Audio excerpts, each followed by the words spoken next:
ఇప్పుడు డబ్బులు లేవు కానీ తర్వాత 2 రోజులు వెనక ముందు ఇస్తామని చెప్పారు. వాళ్ళే టీవీలో వార్తల్లో చెప్పారు. అయితే ఇప్పుడేమో చంద్రబాబు నాయుడు గారు ఇయ్యొద్దన్నాడు అని ప్రచారాలు చేస్తున్నారు. మరి కాబట్టి ఆయన వాళ్ళ బాబాయిని చంపారు, మరి మా బాబాయిని ఆయన చచ్చిపోయిండు, మా బాబాయిని చంపారని చెప్పారు.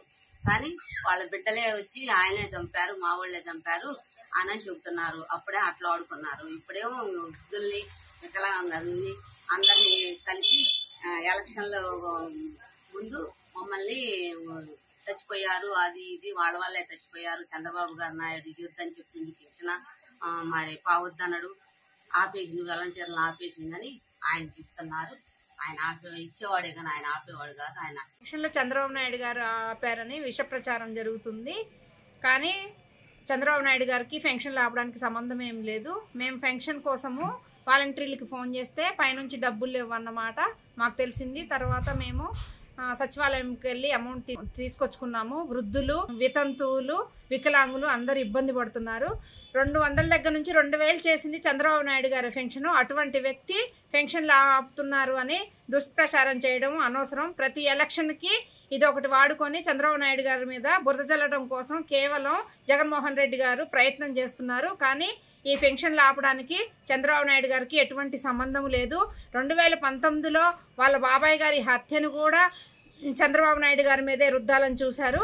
కానీ వాళ్ళ కుటుంబ సభ్యులే చెప్తున్నారు కేవలం జగన్మోహన్ రెడ్డి గారు వాళ్ళ తమ్ముడే చంపాడని వాళ్ళ కుటుంబ సభ్యులే చెప్తున్నారు. ప్రతి ఎలక్షన్కి ఏదో ఒక శవాన్ని పెట్టి ప్రచారం చేసి చంద్రబాబు నాయుడు గారి మీద విషప్రయోగం చల్లుతున్నారు. అంతకు మించి ఎటువంటి సంబంధం లేదు చంద్రబాబు నాయుడు గారికి. దయచేసి వృద్ధులు, వికలాంగులు, వితంతులు ఎవరు బాధపడాల్సిన అవసరం లేదు. గవర్నమెంట్ మారుతున్నప్పుడు ప్రతి 3 నెలలు పెన్షన్లు ఆగినా ఎవరు కంగారు పడొద్దు. నెక్స్ట్ వచ్చే చంద్రబాబు నాయుడు గారే ఖచ్చితంగా ఈ 3 నెలల అమౌంట్ కలిపి మీ అందరికీ 4000 రూపాయల పెన్షన్ మన చంద్రబాబు నాయుడు గారు ఇస్తారు.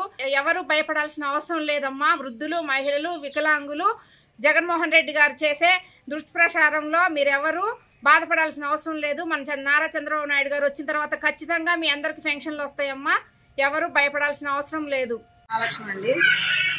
మేము వారంటీ వాళ్ళకి ఫోన్ చేసామండి. ఎప్పుడు 1వ తారీఖు పింఛన్ వచ్చిందండి. కానీ వాళ్ళు వారంటీ వాళ్ళకి ఫోన్ చేస్తే మా పైనుంచి గవర్నమెంట్ నుంచి డబ్బులు రాలేదన్నారండి. తర్వాత సచివాలయంలో ఇస్తున్నారండి. పోయి తెచ్చామండి. పోయారండి, తీసుకుని వచ్చాం. మళ్ళీ ఇప్పుడు అందరూ చంద్రబాబు నాయుడు ఆపారు అని చెప్తున్నారండి. ఆయనకి అసమంటి సంబంధం లేదు. ఇప్పుడు ప్రభుత్వం వచ్చిన కాంచి వీళ్ళేగా ఇచ్చేది, మళ్ళీ ఇప్పుడు ఆయన మీద కాంచి చెప్తున్నారండి.